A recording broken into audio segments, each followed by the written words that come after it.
Hey everybody, welcome back. Today we're looking at what happens sometimes if you loan out one of your EDC products. Or maybe you loan out a knife to somebody. It comes back and you're like, it's not too shabby, not too bad. Seen a little bit on the crew wear marking there. But overall, blade is super stiff. Doesn't even really lock into place. You don't hear a snap anymore. And you ask yourself, what is that? How do we clean it? How do we go through it? So we're gonna do a little tear down. I think first off, we're gonna do a little washing with this one and maybe use some nice Dawn liquid soap, some hot water, scrub this one down, see if we can't bring some life back into it, but get a really good close-up look on your blade and see if we can get some of those marks off there. So a little refresh time, and we'll see what we can do with it. Okay, so we always don't know what was done to your knife, how it was treated. We got the knife right here. We're gonna maybe just do a little dunky dunk. This is G10, so it's gonna put up with being submerged. So is all the steels, all that good stuff, and that crew wear coating on there, or crew wear with the blade coating. So we're gonna get that going, but we're gonna do a little scrubby first. So I've employed a little tool that I found. Don't tell Mrs. Zach, she doesn't know we're using it. But we got some of our favorite dish soap in here. We're gonna do some dunking, we're gonna do some cleaning. We're gonna see how this turns out. So hopefully we can get a little bit of gunk off of there. Kind of see if any of this is gonna work. It looks like we're getting a little bit of play to get that benchmade logo cleaned up a little bit. You see there's still some rust or something on there. Not sure if this was, you know, left in a gym locker or something like that. So we're just gonna keep scrubbing on this. And of course, right afterwards, we're gonna get down in there, get in there for your access bar. Those areas, super stiff still. But we wanna make sure we get some of that lock up. Let's see if we can get any improvement on this crew wear logo. And then we'll go ahead and clip to a full teardown, because you probably don't want to see me wash and scrub this whole thing for the next 15-20 minutes. And we may even leave it in there and do a little soaky soak. So hopefully you get the gist of it, but I don't know if you can see, but we'll take a picture of the water. It's getting pretty dirty, but this is all coming pretty clean in here. So pretty happy to see it. We'll keep dunking it, scrubbing it, and then we'll do a full teardown on the workbench. All right, see you in just a few. Okay, so we've got it scrubbed down. You can see the G10 drying out a little bit. It's what G10 does. And so we'll go ahead, we got a little improvement on that laser marking there. A lot of improvement on the blade. There's still a little bit of marring up here and stuff. We got that logo looking halfway decent, a little bit of stuff left up there. We'll tear this down. We'll do a little, see what the insides look like. Still very stiff, no movement. And you can, let's see if you can hear it. Kind of barely clicks into place. So definitely gonna need to tear it open and see what's going on. That'll be in the next portion. Stay tuned. Let's check it out. Okay, we are back at the workbench. Let's take a look at the knife a little bit closer. We got it cleaned up really well. We do have some markings right where you drop it there. Just kidding. Kind of on the liners, so we'll see if we can clean those up. We got some alcohol. We also got some EDCI formula for some knife care stuff. We're gonna open this up. You can get a good look at the blade right here. We do have some marking on the edges, of course, where that steel was exposed, which is fine. You can clean that up with a little ceramic rod, a couple passes on the strop. We did pretty good. We still have a little bit left here where the CPM and crew wear is. That might be totally gone, depending on the lasering. A little bit around the thumb stud as well, and kind of in the top where we couldn't get to scrub too well. So we're gonna take a peek at it. We're gonna crack it open. Safety first, you know, if you don't feel comfortable in this stuff, obviously don't take your knife apart. Sometimes you can send this stuff into benchmade and they'll get it cleaned up, but this kind of borderlines on the abuse category. This is a Torx bit T6, and of course these are really stuck on. Not only are you going to have, you know, a little bit of Loctite from the factory on there, but you're also going to have, you know, whatever residue this was sitting in or moisture that collected. And you can see the G10's kind of drying out. And that's really easy to fix with a little bit of mineral oil when we're all through. And the pocket clip seems to be in fair condition. We'll double check it, make sure it's good to go. And we do have a spare one on hand if we need. These two screws are going to be a little bit longer. This is the standard benchmade deep carry clip. So we'll look at the back of it. Yeah, you do have a little bit of rust pitting and stuff kind of happening through here, but we'll wipe it down. I like the look of this one anyways. A little battle worn look, so we'll keep that on there. And you can see a little bit underneath here. I think the easiest thing to do is I'm just going to take one of these little swath cloths from my cleaning kit. We'll take a little bit of the isopropyl and we'll put it on there. And anything we're taking off like that we couldn't get in the wash, we'll go ahead and just do a quick little wipe down. So we'll do that on the base of the pocket clip. You can see a little bit of color coming off a little bit, which is good. We'll get whatever that nastiness is off of there. Yeah, it's coming off pretty good on the clip. So a lot of these stainless steels and stuff, it's going to be superficial stuff on the top. You just need to clean off, get on there. You can see how that alcohol takes that stuff right off. So that might do the same on the blade. We'll give that a shot. Let's do a little bit on the top of the clip as well, just so we get it all dialed in. There we go. So we got a little bit taken off on there. We'll do a little bit right here where the clip was. We'll see if we can get a little more of that nastiness off of there. And, you know, this isn't to knock anybody or, sorry about that, Matt's getting a little off. Not to knock anybody or do anything like that. This is just, you know, what happens to your knife if it gets used. Sometimes, you know, it gets used a little heavier. Sometimes you don't know where it's been. You know, you're like, my friend, where have you been? What have you seen? Tell us some stories. We'll just do this before we take it off. It's a little bit easier base. You don't have to worry about getting cut. See if we can get a little bit more off of there. But our dishwash soap and scrubbing did pretty good. But we'll just wipe the outside real quick here. And then we'll use another one to see if we can get that other stuff off on the blade here. Let's do that right now. Just on those little two areas right there by the CPM and the crew wear. Look at that. It looks like it's coming up pretty good with the isopropyl alcohol. It's doing some good work on it. Put a little bit more onto the blade as well. Since we have a good grip in the handle, we'll just do that right now. And obviously you want to be careful around here. Have your finger cut kit handy, etc. But if you don't feel comfortable, just tape it off. Some painter's tape works very, very well.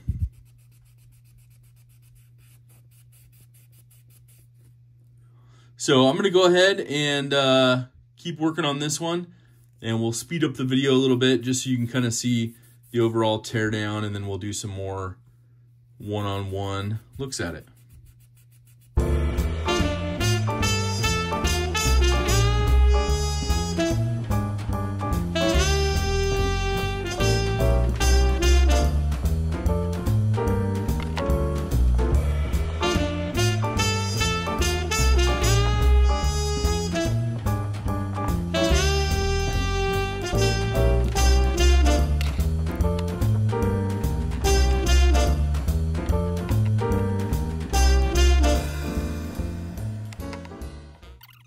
Okay, so this kind of gives you a story and tells you a little bit more of what happened.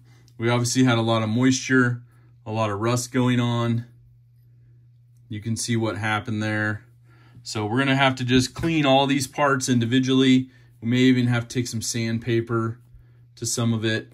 We may even have to see if we can get some new liners depending on how these clean up. You can see overall,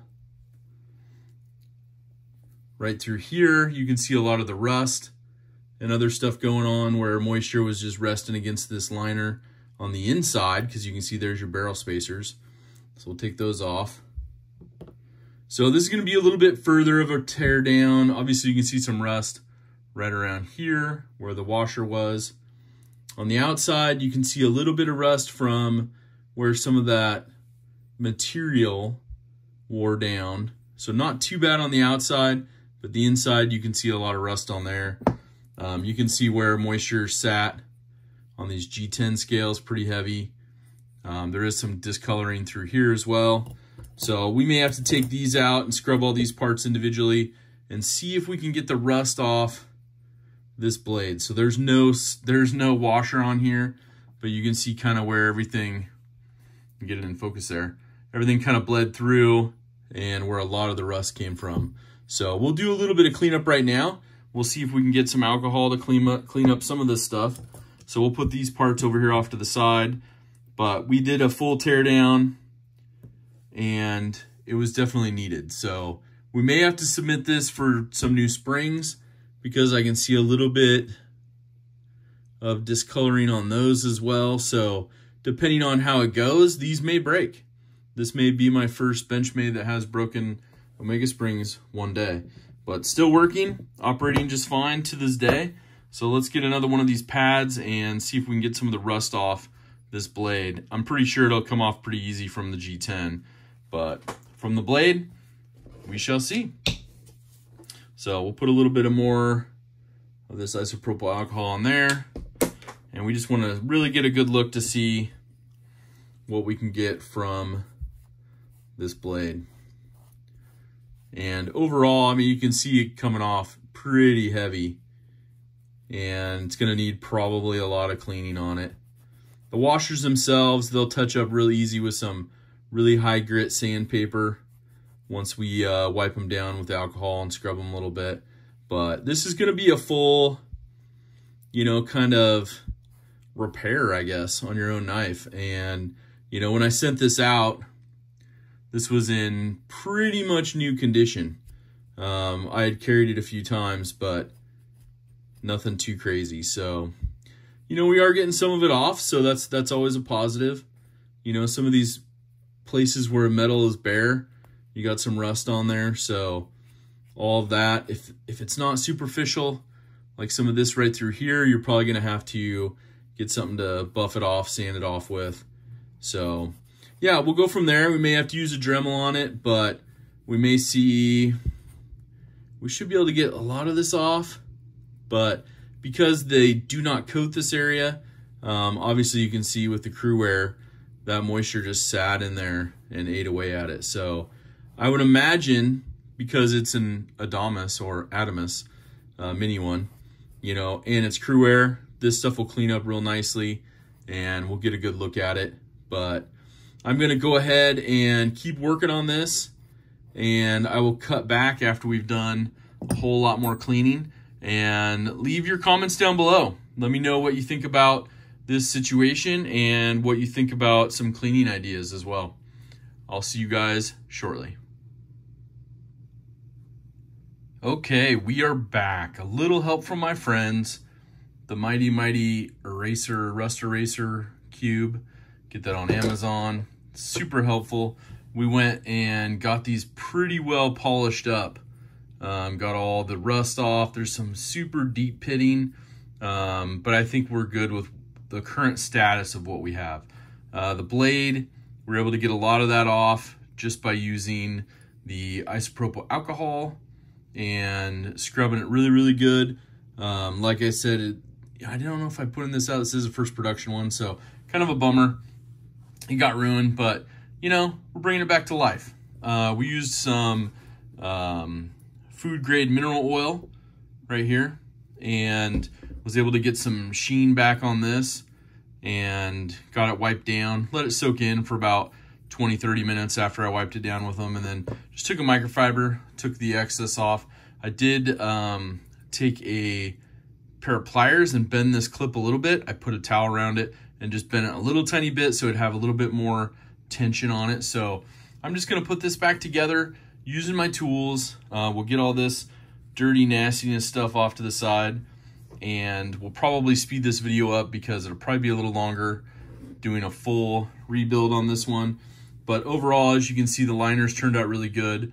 There's a little excess oil on those, but overall, you can see most of the rust came off. This stuff is pretty resilient, so pretty happy with the results overall. And we'll get this back to fully functioning status and get everything put back together. And of course, we'll be using some Slick-O-Mall this time in there, and won't have to worry about any of the lube factors. So I appreciate it. Thanks for watching this video. I will do a full recap when we get it built, and let's put it back together.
Now, overall, I will say the Slick-O-Mall makes a huge difference. We got it all back together. I don't know if you can hear the action. It needs to be broken in a little bit more. A lot of stuff still to get those phosphor bronze washers built in. So I'm going to go ahead, adjust this pivot a little bit. Now I will say, I'm gonna go back through. I don't think this is down all the way, so we're gonna put it in all the way. Make sure we lock it all down 100%. Make sure our alignment's good. This alignment's spot on 100%. And then I'm gonna back it out just a little bit, and then we should get some really good action out of that, especially, well, I guess that's still too tight, with the Slick-O-Mall in there. So we'll go ahead. It's gonna need, yeah, it's still got some issues with that pivot. So there might be some, yeah, we may have to replace that whole pivot because this is still pretty loose. Let me see if I can push it through and back through again. Yeah, it's sad. So this one may have to go back to benchmade for a pivot replacement, because even as loose as it is, this is like finger tight. The action is still terrible. So it may just have some rust in there that's not going to go away. I don't know. Or the liners got tweaked or something. They sat pretty flat overall. So I'll play around with it some more, but it's got a super stiff action. Unless I leave that pivot hanging way out, and that's not appropriate either. So I was hoping that maybe we could push some of that out, but it doesn't look like it. It's pretty tight in there, so I'm guessing maybe the rust between the pivot itself and the liners got something messed up, because there's no tension. It's either all on or it's super loose. And as you can see, that's how far out the pivot is, the pivot screw. So even loosening it up to where, you know, you can get your fingernail underneath it, it's still super tight. So overall, we made it a try. And that's the biggest thing. You know, you try a little DSKFS in your life, a little do something kind for someone, and overall, you know, spend an hour or more putting this, taking it apart, cleaning it, putting it back together, doing some work on it, and overall, it's going to need a pivot replacement. So we'll hope a new pivot works. We'll turn it into Life Sharp, you know, at least now that it's clean. Hopefully they haven't watched this video yet when I turn it in, but either way, they'll get it back up and running. We'll do a report and show everybody that it's back up, but kind of a bummer. You know, you do something kind for someone, and then you get your knife back in this condition. So just kind of a FYI, I'm still probably going to loan out knives to people, those kind of things. It's what it is. You try to do something kind. And yeah, you know, hopefully they enjoyed it. They had it for quite a while. So overall, I hope this was a learning experience, and at least to the fact that you bought a quality knife, even if it gets messed up a little bit, you can still make it look really pretty again, get it back up and running. But the nice part about the Benchmade is you have a life sharp warranty. So hopefully the pivot and all that will get replaced easily. Like I said, the liners cleaned up nicely. They didn't look tweaked at all. They sat really flat. So I'm guessing something happened with that pivot. You saw me with the Q-tip. It was pushing a lot of gunk out of there as well. So I'll try it one more time just to double check and see if I can clean the pivot and get it back together. And if I do, great. You'll see it right after this clip. But if not, you'll just see the outro. And hope you guys had fun. It was fun for me. I like this kind of stuff. But overall, the most important part, no matter what, hashtag DSKFS, do something kind for someone, as you see on the work mat. But most importantly, have an awesome rest of your day. Take care. Well, alrighty, it worked out. We did some extra cleaning on this one. We got some more Slick-em-all in there and redid it all. And the pivot is now pretty much almost tight, and the action's back. So we'll keep working that Slick-em-all through there. Stuff is a dream maker, and I'm sure it's going to continue to be wonderful. But you can see just drop shuttiness. That heavy blade really helps, but working it all in through there. And that's why when you saw me put it back together, I know it was in fast motion. It did have, I did put some Slick-em-all on the inside of the pivot. So you saw me kind of like roll it around on the inside. And that was specifically for getting just some of that broken in there, especially. And, you know, this one, this is the Burgundy Micarta version, SHOT Show exclusive a couple years ago. This one, amazing action. You know, hasn't been through a torture test like this one has, but an amazing one, also in crew wear. So overall, I'm excited. We don't have to turn this one in for a new pivot to Life Sharp. We may end up doing that anyways, just to see if we can get some really good action out of it. But overall, this drop shuttiness, terrific. So what I'm going to do now, off camera, I don't have to do it with you guys because you know the drill, but we're going to use some of that Loctite stick. And it's like the little glue guns, or not glue guns, the little glue sticks we had growing up as kids. You just twist it, more comes out. You get these on Amazon. They're pretty handy. I'm going to go back through now and hit all the screws and the pivot screw. Let it sit for at least 24 hours so it'll cure up, so that pivot screw does not back out. But pretty good. You know, recap. I like the fact that we're able to take it apart, get some more Slick-em-all in there, and it's working fantastically. So on the clip, like I said, we did tighten it up. So it's got some good tension now, and we didn't have to replace the clip. So kind of a good at-home, you know, do it all. But I'll put a link in the description for the Slick-em-all because this stuff is amazing. Shout out to OCD for EDC, manufacturer of that. It's beautiful stuff. Anyways, again, hashtag DSKFS. Do something kind for someone. Have an awesome, awesome rest of your day, and take care.